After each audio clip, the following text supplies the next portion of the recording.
એશિયાની સૌથી મોટી ઔદ્યોગિક વસાહત અંકલેશ્વર જીઆઈડીસીના નોટિફાઈડ બોર્ડના ચેરમેનની વરણી કરવામાં આવી છે. બોર્ડના નવનિયુક્ત ચેરમેન તરીકે પ્રબોધ પટેલની વરણી થઈ છે, ત્યારે તેમનો પદગ્રહણ સમારોહ યોજાયો હતો. તેઓએ વિધિવત રીતે નોટિફાઈડ બોર્ડના ચેરમેન તરીકે કાર્યભાર સંભાળ્યો. આ પ્રસંગે શુભેચ્છકો, ઉદ્યોગકારો, સંગઠનના સભ્યો અને આગેવાનો પણ ઉપસ્થિત રહ્યા હતા.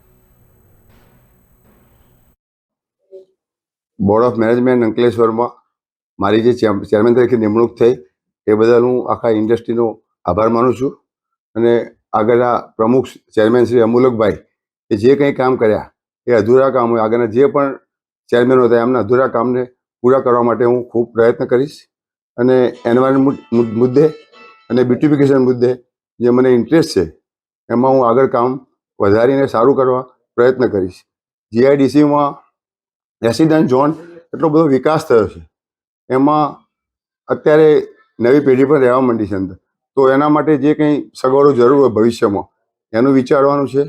અને એક બ્યુટિફિકેશન જે સિટીમાં હોય છે એવું સારું બ્યુટિફિકેશન થાય અંકલેશ્વરમાં કોલોનીમાં, એવું